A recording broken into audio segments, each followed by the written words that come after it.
नमस्ते दोस्तों, राम राम सा स्वागत है आपका हमारे यूट्यूब चैनल हरि ज्ञान पर। तो दोस्तों ये वीडियो होने वाला है राजस्थान इंस्टीट्यूट सेमेस्टर एग्जाम के ऊपर, जिसमें आपको इंपॉर्टेंट क्वेश्चन इस वीडियो में बताने वाला हूँ। चाहे आप रेगुलर के स्टूडेंट हो, चाहे नॉन कॉलेज के लिए वीडियो है। यूजी यानी कि बीए बीएससी बीकॉम के फिफ्थ और सिक्स सेमेस्टर के स्टूडेंट्स, अभी कल परसों में सिक्स सेमेस्टर की परीक्षा है, तो सिक्स सेमेस्टर वाले विद्यार्थी देख सकते हैं। वैसे ये सब्जेक्ट फिफ्थ सेमेस्टर में यही सब्जेक्ट होती है, बस फर्क इतना है, कोई फिफ्थ में ले लेता है तो कोई सिक्स सेमेस्टर में ये सब्जेक्ट लेता है। सब्जेक्ट आपकी सेट स्किल एनहेंसमेंट और जिसमें road safety and life support system है। इस वीडियो में मैं आपको टॉप इम्पोर्टेंट यानी कि सबसे इम्पोर्टेंट 120 सवाल बताने वाला हूँ। परीक्षा में आपको 40 सवाल देखने के लिए मिलते हैं, तो इस वीडियो में आपको 120 सवाल बताने वाला हूँ। मैं आपको विश्वास दिला सकता हूँ कि पिछले जीएस पेपर जो एमडीसी सब्जेक्ट के सेट वेट के मैंने दिए हैं, उनसे स्टूडेंट्स के पेपर अच्छे हुए हैं। कुछ में तो अभी एमडीसी में तो 80% से ज़्यादा लगभग सभी सब्जेक्ट में ट्यूशन मिले हैं। तो आप विश्वास कर सकते हो। वीडियो को पूरा ज़रूर देखना। पूरे इसी वीडियो में मैं आपको 820 MCQ प्रश्न बताने वाला हूँ, और हो सकता है मैं टेलीग्राम पर भी PDF डाल दूँ इन 120 क्वेश्चन की, पर पूरा पता नहीं है, इसलिए वीडियो ही पूरा आपको देख लेना। वैसे हो सकता है मैं एग्ज़ाम से 4-5 घंटे पहले ये PDF आपको टेलीग्राम ग्रुप पर भेज दूं, पर वीडियो आप पूरा देखना, क्योंकि अगर मैं PDF भेज देता हूं तो आप वीडियो पूरा नहीं देखता हो। वीडियो में भी PDF में भी आपको वही ट्यूशन मिलेगी। अगर आप वीडियो देखोगे तो मुझे कुछ फ़ायदा मिलेगा। आप वीडियो पूरा देखना, और अगर आप चैनल पर नए हो तो चैनल को सब्सक्राइब करना, वीडियो लाइक करना। मैं वीडियो को ज़्यादा नहीं बनाना चाहता, सिर्फ 30 मिनट का ये वीडियो होने वाला। 30 मिनट अगर आप सही से पढ़ लिए, 30 मिनट के वीडियो को अगर 40 मिनट में आप देख ले लिए, मतलब कि सही से याद कर करके पुश कर के वीडियो को पॉज कर करके, तो मैं गारंटी दे सकता हूँ आप आराम से पास हो जाओगे। तो चलिए वीडियो को शुरू करते हैं। PDF पर लेकर आपको चलता हूँ। तो दोस्तों यहाँ पर आप PDF दे सकते हो। Set skill enhancement course road safety and life support system 120 important महत्वपूर्ण पर्सन। यूनिट फर्स्ट आपकी है road accident scenario, trauma and emergency, first aid scene safety, bleeding control. तो इसमें आपने हर यूनिट से 30-30 सवाल लिए हैं। कुल मिलाकर 120 सवाल अपन ने लिए हैं। पूरा वीडियो आपको देखना है, सिर्फ 30 मिनट का वीडियो होने वाला है। पहला सवाल है, सड़क दुर्घटना के घटनास्थल पर प्रथम प्राथमिकता क्या होनी चाहिए? उत्तर आ जाएगा आपका बी, घटनास्थल की सुरक्षा सुनिश्चित करना। मैं आपको पहले बता दूं, वीडियो को शेयर भी जरूर करना है सभी दोस्तों के पास, सभी अपने कॉलेज साथियों के साथ। दूसरा सवाल है, फर्स्ट एड का प्रमुख उद्देश्य क्या? उत्तर आ जाएगा बी, जीवन बचाना और स्थिति को बिगड़ने से रोकना। अगला आपका तीसरा सवाल आ गया, ट्रॉमा से सामान्यतः क्या से? उत्तर आ जाएगा आपका बी, भारी बल के कारण शरीर को हुई चोट। फिर चौथा सवाल आपका, सड़क दुर्घटना में घायल व्यक्ति के पास पहुंचते समय सबसे पहले क्या देखना चाहिए? उत्तर आ जाएगा बी, घटनास्थल सुरक्षित है या नहीं। फिर अगला आपका सवाल आ गया पांचवा, यदि दुर्घटना स्थल पर आग या विद्युत तार का खतरा हो तो फर्स्ट एडर को क्या करना चाहिए? सी, पहले स्वयं की और घटनास्थल की सुरक्षा सुनिश्चित करनी चाहिए।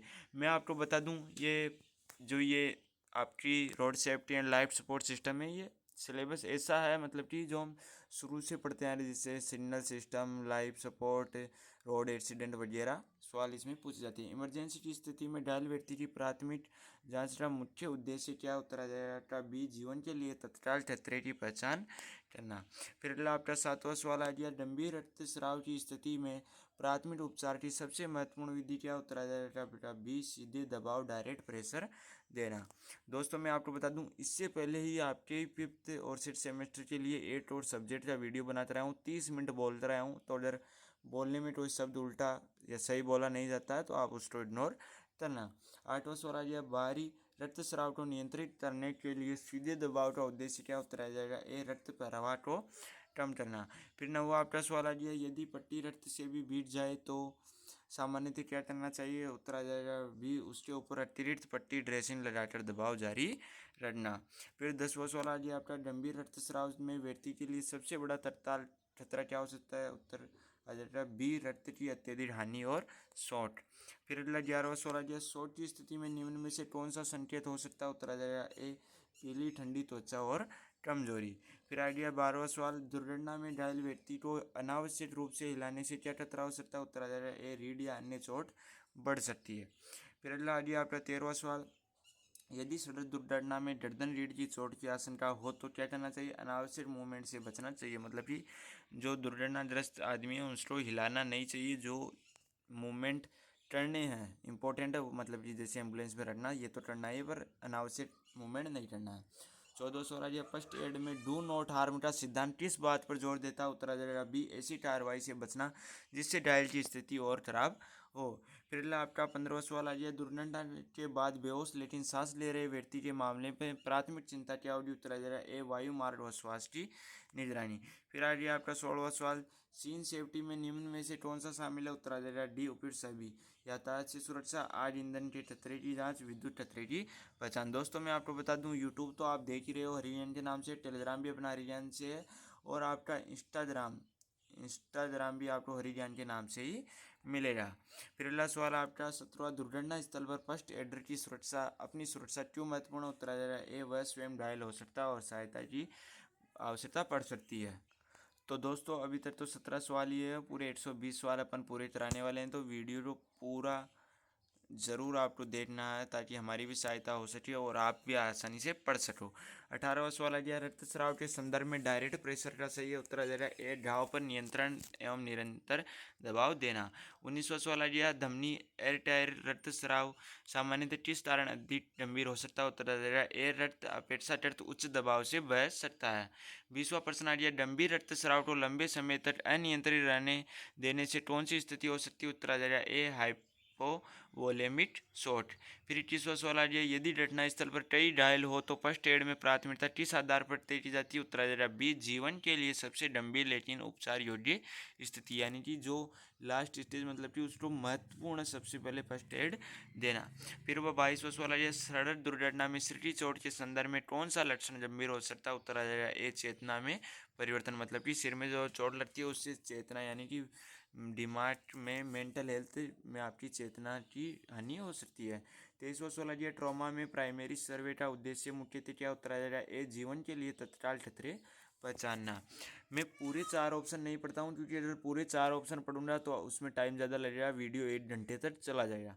तो आप वीडियो को पॉज करके आराम से 4 ऑप्शन पढ़ सकते हो और जो हमने उत्तर बता रखा है उसको याद कर सकते हो। 24वां सवाल है, यदि दुर्घटना स्थल पर व्यक्ति को तत्काल खतरे में छोड़ना पड़े तो प्रथम उपचारकर्ता को क्या करना चाहिए? सुरक्षित तरीके से सहायता आपात सेवा बुलानी चाहिए। उत्तर आ जाएगा आपका बी। फिर 25वां सवाल है, रक्तस्राव के दौरान घाव में धसी वस्तु के संबंध में सही प्राथमिक उपचार क्या है? उत्तर आ जाएगा बी, वस्तु को स्थिर रखते हुए उसके आसपास दबाव ड्रेसिंग देना। 26वां सवाल आ गया आपका, सड़क दुर्घटना में सेकेंडरी इंजरी का अर्थ किससे संबंधित है? उत्तर आ जाएगा ए, प्राथमिक चोट के बाद स्थिति बिगड़ने से होने वाली अतिरिक्त क्षति। फिर आपका 27वां सवाल है, फर्स्ट एड देने वाले व्यक्ति को घायल से संबंधित कौन सी जानकारी उपयोगी रूप से इमरजेंसी सर्विस को देनी चाहिए? उत्तर आ जाएगा डी, उपयुक्त सभी। स्थान और स्थिति भी देनी चाहिए, संबंधित चोटों की जानकारी, प्रभावित व्यक्ति की चेतना, स्वास्थ्य की स्थिति भी देनी चाहिए। फिर उत्तर आ जाएगा 28वां प्रश्न आ जाएगा, दुर्घटना स्थल पर भीड़ को नियंत्रित करना क्यों आवश्यक है? उत्तर आ जाएगा ए, सुरक्षित कार्य क्षेत्र बनाए रखने के लिए। फिर अगला सवाल आ गया आपका 30वां, यदि किसी घायल को अत्यधिक रक्तस्राव हो रहा तो इमरजेंसी मेडिकल सर्विस को बुलाने में उत्तर आ जाएगा बी, प्राथमिकता देनी चाहिए। 30वां सवाल आ गया आपका, रोड एक्सीडेंट फर्स्ट एड में सबसे उपयुक्त क्रम कौन सा? उत्तर आ जाएगा आपका ए, स्वयं की सुरक्षा, फिर स्थिति का आकलन, फिर सहायता बुलाना, फिर प्राथमिक उपचार देना। यूनिट 8 आपकी पूरी हो चुकी है, यहाँ से यूनिट 2 आपकी शुरू हो रही है जिसमें टॉपिक है sprain and strain, penetration, amputation, heart problems, AED, hands only CPR. तो दोस्तों अभी तक तो आपके 90 क्वेश्चन और बाकी है, वीडियो को आपको पूरा देखना है, चैनल को सब्सक्राइब करो, वीडियो को लाइक करो और सभी दोस्तों के पास भी शेयर करो। 31वां सवाल है, स्प्रेन मुख्यतः किस संरचना की चोट है? उत्तर आ जाएगा ए, लिगामेंट की संरचना की चोट है। ये क्वेश्चन आपको याद करने ही होंगे, ये समझने लायक नहीं है। 32वां सवाल है, स्ट्रेन मुख्यतः किससे संबंधित है? उत्तर आ जाएगा ए, मसल या टेंडन की चोट से। फिर 33वां आपका सवाल है, स्प्रेन और स्ट्रेन में सही अंतर कौन सा? उत्तर आ जाएगा ए, स्प्रेन लिगामेंट, स्ट्रेन मसल और टेंडन। फिर अगला सवाल आ गया 34वां, स्प्रेन में सामान्यतः कौन सा लक्षण दिखाई दे सकता है? उत्तर आ जाएगा ए, दर्द और सूजन। फिर 35वां सवाल आ गया आपका, एक्यूट स्प्रेन में प्रारंभिक देखभाल का उद्देश्य के मुख्यतः क्या? उत्तर आ जाएगा आपका ए, दर्द और सूजन को नियंत्रित करना तथा चोट को और बढ़ने से रोकना। फिर आपका 36वां सवाल आ गया, शरीर में किसी वस्तु के पेंट्रेशन का अर्थ? उत्तर आ जाएगा ए, वस्तु का शरीर के उत्तर में प्रवेश करना। फिर 37वां आपका सवाल है, शरीर में धसी हुई वस्तु को फर्स्ट एड में सामान्यतः क्यों नहीं निकालना चाहिए? उत्तर आ जाएगा ए, निकालने से रक्तस्राव या उत्तर शक्ति बढ़ सकती है। फिर 38वां सवाल आ गया आपका, पेनेट्रेशन इंजरी में फर्स्ट एडर की प्राथमिक चिंता क्या होनी चाहिए? उत्तर आ जाएगा ए, जीवन दातर रक्तस्राव और अन्य गंभीर चोटों की पहचान। फिर 39वां सवाल आ गया आपका, एम्प्यूटेशन का अर्थ उत्तर आ जाएगा ए, शरीर के किसी अन्य भाग का आंशिक या पूर्ण रूप से अलग हो जाना। फिर अगला सवाल आ गया आपका 40वां, ट्रोमेटिक एम्प्यूटेशन में सबसे तत्काल महत्वपूर्ण समस्या कौन सी हो सकती है? उत्तर आ जाएगा ए, गंभीर रक्तस्राव। मतलब कि कोई अंग आपके शरीर से अलग हो जाएगा तो गंभीर रक्तस्राव की समस्या बढ़ जाती है। 41वां सवाल है, कटे हुए अंग के संबंध में सही प्राथमिकता क्या? उत्तर आ जाएगी ए, पहले जीवन रक्षक देखभाल और रक्तस्राव नियंत्रण। फिर अगला सवाल आ गया आपका 42वां, हार्ट अटैक और कार्डियक अरेस्ट के बीच सही अंतर क्या? उत्तर आ जाएगा ए, हार्ट अटैक में रक्त प्रवाह की समस्या होती है और कार्डियक अरेस्ट में हृदय की पंपिंग प्रभावी रूप से रुक जाती है। फिर 43वां आपका सवाल है, हार्ट अटैक का एक चेतावनी संकेत क्या हो सकता है? उत्तर आ जाएगा ए, सीने में दबाव या दर्द। फिर 44वां आपका सवाल है, अचानक बेहोशी और सामान्य श्वास न होने की स्थिति में किस आपातकालीन स्थिति की आशंका होती है? उत्तर आ जाएगा ए, कार्डियक अरेस्ट की।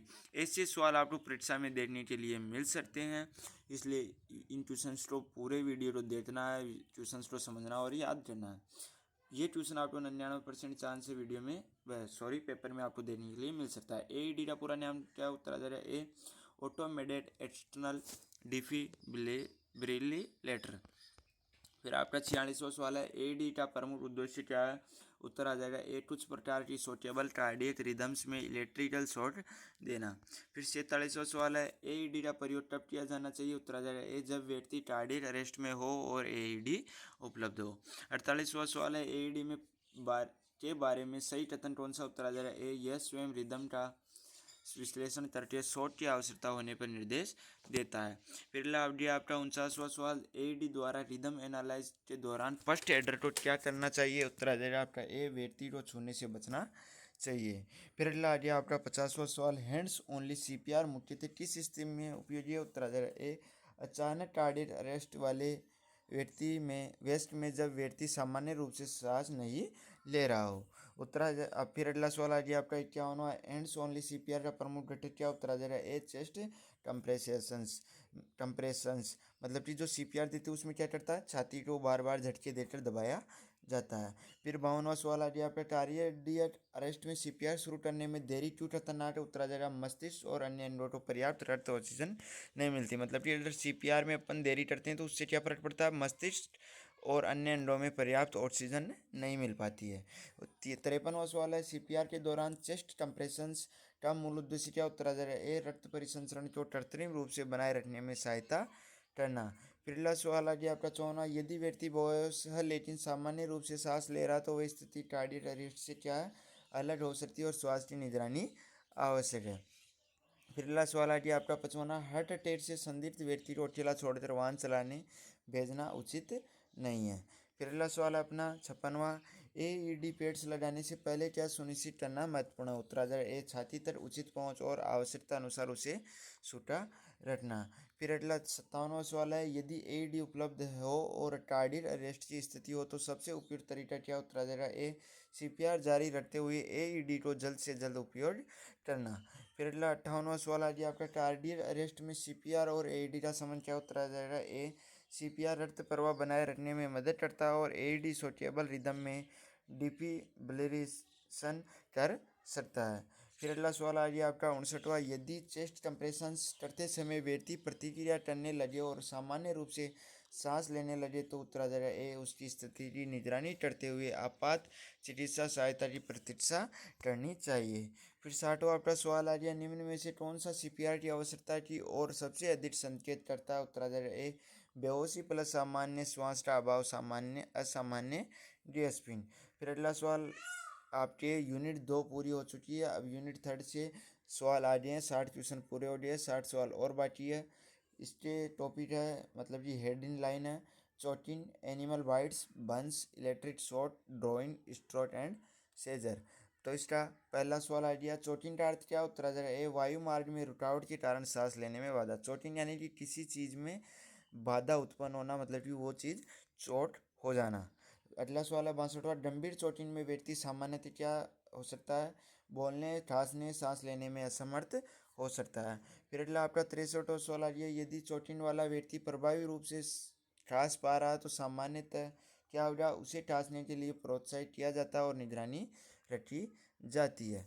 फिर अगला सवाल आ गया आपका 64वां, गंभीर चोटिल में व्यक्ति बेहोश हो जाए तो क्या करना चाहिए? उत्तर आ जाएगा इमरजेंसी रिस्पॉन्स सक्रिय करके CPR शुरू करना चाहिए। ऐसे सवाल आपको परीक्षा में देखने के लिए मिलेंगे और मिल सकते हैं, तो वीडियो को भी पूरा देखना है और प्रश्नों को बिल्कुल सही तरीके से समझना है। 65वां सवाल है, एनिमल बाइट में सबसे महत्वपूर्ण प्रारंभिक कदमों में से एक क्या? उत्तर आ जाएगा ए, डाव को उचित तरीके से साफ करना और चिकित्सा सहायता देना। दोस्तों मुझे बोलते हुए 15 मिनट से प्लस हो गई है, मुंह भी दर्द करने लगे। आप तो सिर्फ कुछ भी नहीं करना, हम आपके लिए इतना बड़ा वीडियो बना रहे हैं, इतनी मेहनत कर रहे हैं, बोल रहे हैं, तो आप लोग बस चैनल को सब्सक्राइब करना, वीडियो को लाइक करना और ज़्यादा से ज़्यादा शेयर भी करना। फिर 66वां सवाल है, एनिमल बाइट में चिकित्सा मूल्यांकन क्यों महत्वपूर्ण है? उत्तर आ जाएगा ए, संक्रमण और संभावित रेबीज एक्सपोजर जैसे जोखिमों के कारण। 67वां सवाल आ गया आपका, वंश में फर्स्ट एड का प्रमुख उद्देश्य क्या? उत्तर आ जाएगा ए, जलने की प्रक्रिया रोकना और आगे उत्तर क्षति कम करना। 68वां सवाल आ गया आपका, थर्मल बर्न के बाद प्रारंभिक फर्स्ट एड में क्या उपयोगी हो सकता है? उत्तर आ जाएगा ए, ठंडे शीतल बहने पानी से ठंडा करना। फिर अगला आपका 69वां सवाल आ गया, जले हुए स्थान पर सीधे बर्फ लगाने से क्यों बचना चाहिए? उत्तर आ जाएगा ए, इससे उत्तर को अतिरिक्त नुकसान हो सकता है। फिर अगला सवाल आ गया आपका 70वां, गंभीर जलने में निम्न में से कौन सा संकेत अधिक चिंताजनक है? उत्तर आ जाएगा ए, बड़े क्षेत्र का जलना या महत्वपूर्ण स्थानों का जलना। फिर अगला आ गया आपका 71वां सवाल, इलेक्ट्रिक शॉक के बाद डायल को छूने से पहले क्या सुनिश्चित करना चाहिए? उत्तर आ जाएगा ए, विद्युत स्रोत से खतरा समाप्त हो चुका हो। मतलब कि अगर किसी को इलेक्ट्रिक शॉक लगा है तो किसी डायल को छूने से पहले क्या ध्यान लगाना चाहिए कि इलेक्ट्रिक शॉक जो आ रहा था उससे जो विद्युत स्रोत है वो बंद हुआ है, मतलब कि उससे डिस्कनेक्ट हुआ या नहीं। अगला 72वां सवाल है, विद्युत दुर्घटना में फर्स्ट एडर के लिए सबसे बड़ा प्रारंभिक खतरा क्या? उत्तर यानी कि ए, स्वयं को विद्युत धारा लगना। फिर अगला सवाल आ गया 73वां, इलेक्ट्रिक शॉक के बाद व्यक्ति बेहोश और सामान्य रूप से सांस नहीं ले रहा है तो उत्तर आ जाएगा ए, इमरजेंसी सहायता बुलाकर CPR AED की प्रक्रिया शुरू करनी चाहिए। फिर अगला सवाल आ गया आपका 74, ड्राइविंग में सबसे प्रमुख तत्काल खतरा क्या? उत्तर आ जाएगा ए, हाइपोक्सिया या ऑक्सीजन की कमी। फिर अगला सवाल आ गया 75, डूबे हुए व्यक्ति को बचाते समय रेस्क्यूअर की सुरक्षा क्यों महत्वपूर्ण है? उत्तर आ जाएगा घबराए व्यक्ति रेस्क्यूअर को भी खतरे में डाल सकता है। फिर अगला 77वां सवाल आ गया आपका, ड्राइविंग के बाद बेहोश व्यक्ति में सामान्य श्वास न होने पर क्या अवसर हो सकता है? उत्तर आ जाएगा ए, ये डूबने वाला शब्द है, इसकी अपन को सही प्रोनाउंसिएशन पता नहीं, इसलिए सही से नहीं बोल पा रहे हैं। उत्तर आ जाएगा 77, स्ट्रोक की पहचान के लिए फास्ट में अब किसका संकेत? तो उत्तर आ जाएगा ए, फेस का है। फिर अगला सवाल आ गया आपका, फास्ट में ए किसका संकेत है? उत्तर आ जाएगा ए, आर्म का। फिर अगला सवाल आ गया आपका, फास्ट में एस किसका संकेत है? उत्तर आ जाएगा एस, ए ऑप्शन आपका स्पीच उत्तर आ जाएगा। फिर अगला प्रश्न आ गया आपका 80वां, स्ट्रोक में सबसे महत्वपूर्ण क्यों है? समय महत्वपूर्ण क्यों? उत्तर आ जाएगा शीघ्र उपचार से मस्तिष्क क्षति कम करने की संभावना बढ़ सकती है। अगर आपको बाहरी पर्यावरणीय परिस्थितियों की आवाज़ आ रही है तो उनको आप इग्नोर करना।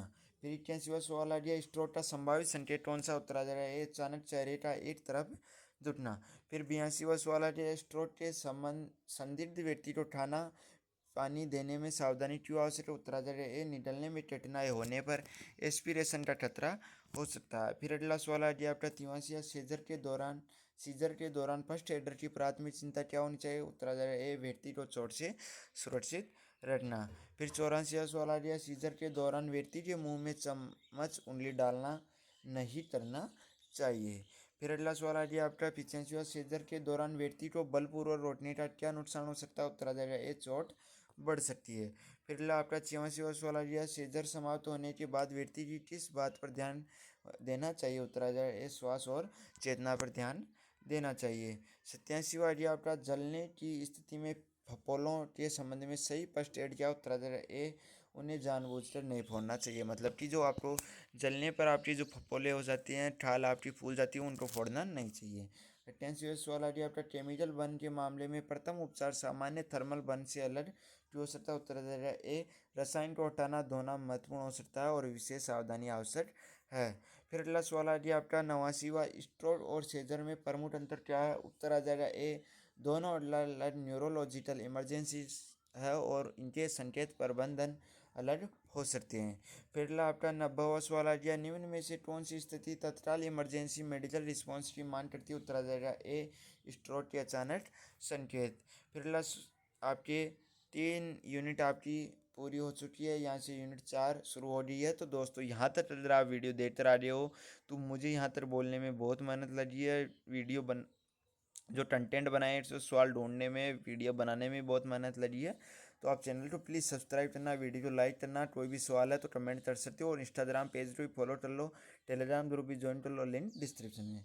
यूनिट 4 के टॉपिक्स है stupor, heart stroke, heat stroke, pace poisoning, lifestyle diseases, good helpers, line and schemes, organ donation.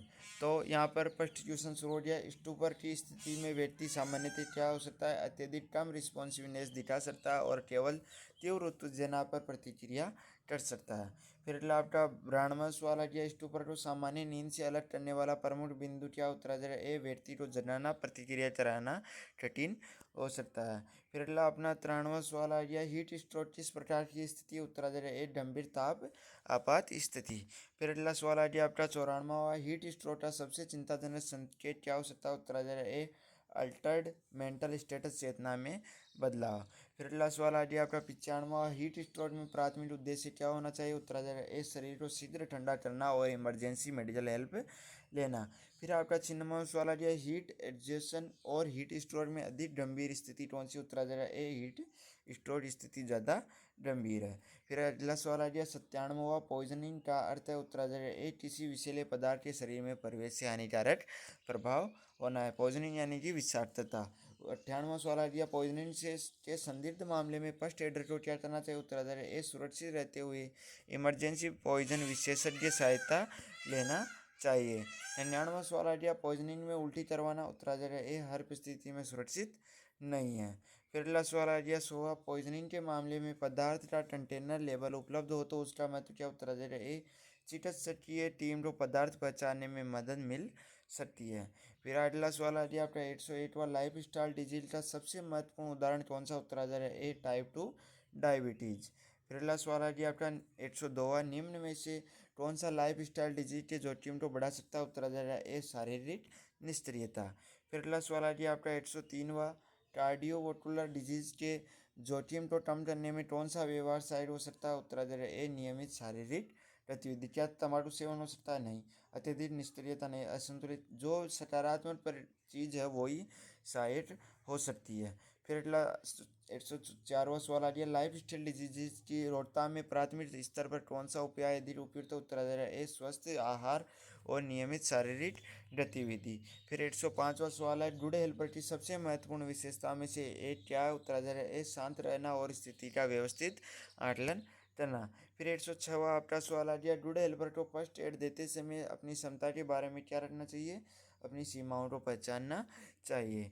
फिर अगला सवाल आ गया आपका 107वां, फर्स्ट एड में गुड हेल्पर का व्यवहार कैसा होना चाहिए? उत्तर आ जाएगा ए, आश्वस्त करने वाला और सम्मानजनक। फिर अगला सवाल आ गया आपका 108वां, इमरजेंसी सिचुएशन में गुड हेल्पर को सबसे पहले क्या करना चाहिए? उत्तर आ जाएगा ए, सुरक्षा और स्थिति का आकलन करना चाहिए। फिर 109वां आपका सवाल आ गया, गुड हेल्पर के लिए कम्युनिकेशन क्यों महत्वपूर्ण? उत्तर आ जाएगा ए, घायल को आश्वस्त करने और इमरजेंसी सर्विस को सही जानकारी देने के लिए।